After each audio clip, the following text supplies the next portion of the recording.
Alright, welcome back to another Unreal Engine 5 tutorial, and today we are going to be talking all about material instances. Material instances is a way to essentially take a base material that you've created in your level and or scene and essentially make it more reusable and scalable and easier to work with. So just for this demo today, I'm kind of going to be using this platform up here. If you want to learn how to make what I made down here, guys, just follow along with the tutorial series. I designed a lot of that down there, but today we're going to be talking about materials. Alright, so let's go ahead and open up our thing here, and as you can see, here is the material I made last time. Last time, just in case you weren't here, we talked about how to create a new material and how to access various things here and put them into the nodes here, and then use those nodes to create custom materials. Now what's really cool is you can actually reuse materials. So let me show you why you would want to use material instances instead of normal materials. Let's say I wanted to change the blend on this material right here. So first off, I come here and I start trying to change it, let's say, to a more reddish shade, right? So I kind of get like that for whatever reason. And then let's say, you know, I wanted it tiled a bit differently, so I did like 5 here instead, right? And I go to apply this, and that time was actually kind of quick. But a lot of times when you make changes to materials, sometimes there's a little bit of a compile time, and it can take quite a bit of time for you to actually see the results in the game or in the scene. So, and then secondly, also notice that let's say I had a second one of these. So okay, so I'm going to go ahead and duplicate this. And let's say I had a second one over here, but let's say I wanted just this one to have like a blue shade here, and then, or let's do like a, I don't know, a purple shade, and then this one to have that same like reddish rock shade. Okay, so I'm going to come into here and I click in, and notice I'll actually be changing it for both. So if I come in here and double click here and I go and make this like a bluer shade, for whatever reason, again, I'm going to apply. Sometimes that takes quite a bit, but as you can see, it applied for both of them, and that wasn't really our goal, right? We wanted just one of these to have that coloring. So let me go ahead and change this back to something more reasonable. So therein lies my case in point for why you would want to use material instances. Material instances is going to make, number one, the compile time for compiling new materials much faster, and then number two, it makes the materials more reusable. So inside your materials folder, oftentimes I'll create a folder called like base material. These are all your base materials, and then obviously you can also have your material instances. So material underscore instances. Boom. And then this is where you can put your instances. Again, you can kind of organize your folder and files however you want. This is just the way I do it. So what am I going to do here? First, I'm going to go ahead, I'm going to right click this, and I'm going to do create material instance. Okay, this creates a material instance.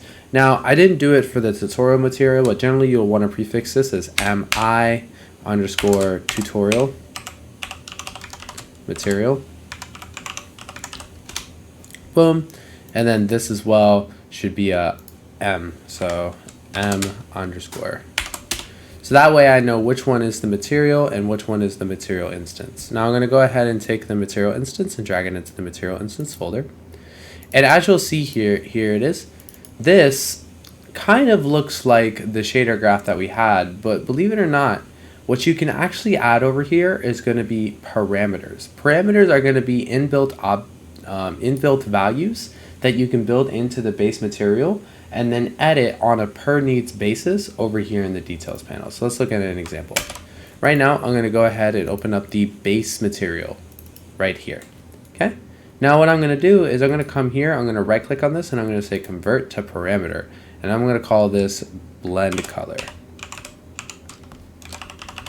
You could also call this tint if you wanted.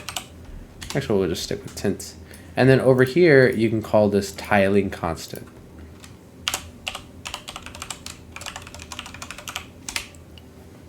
Boom. So it has a default value, right? So I can even set the default value here. Let's say I set it to here. Okay? Or maybe not there. let's say I make it a little bit more reddish, kind of like in that area there. So it has that like reddish tint to it. All right, so I have this and I have this. Now I click apply. Boom, and as you see, it's now applied to both of my materials, just like we expected. However, now I can go into the material instances, and there's that material instance. And now I have access to those parameters. So I can change now the tinting of this guy in real time. So if I really wanted to make this, more red as time went on here, kind of like this, I could do so. And then if I wanted to change the tiling to like 10, I could also do so. And then I come here and click save. And now I can drag this on. And as you can see, it's right there. And clearly different than this one. So what's also nice is I can come in here. And again, I can change this. And as you can see, it changes in real time. This is one of the best features of material instances, is that you don't have to have that massive like compile time to kind of see the results in time. Now this is especially important when it comes to tiling, right? You want to change up the tiling, for example. Having a material instance here is very helpful.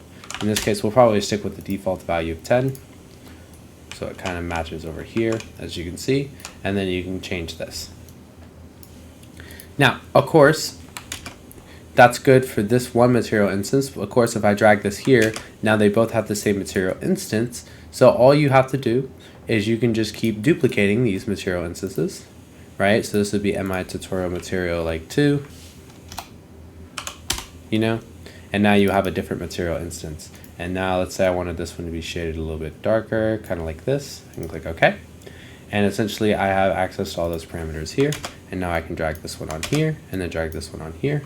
And I can even come back to this one and again change it a little bit so it adjusts kind of with the other material here. And this is the advantage of using material instances. You can edit things in real time and use them in real time, and it makes life a lot easier.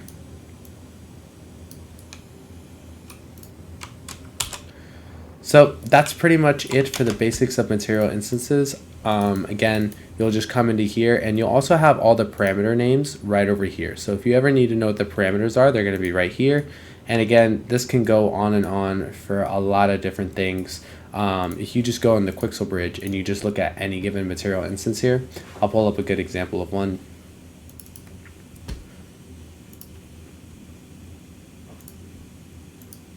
Oh, that's okay. I don't feel like doing the whole login thing.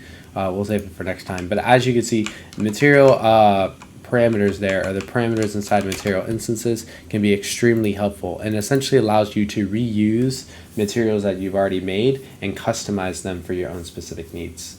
So that is it for this video. And in the next video, I'm going to go ahead and kind of design a nice sample world for you all so you guys can see kind of my thought process in it. I'm not a professional level designer by any means, but I'm just going to create a simple sample level for you all. All right, so if you have any questions about this video, please feel free to leave them in the comments, and I'll see you all in the next one.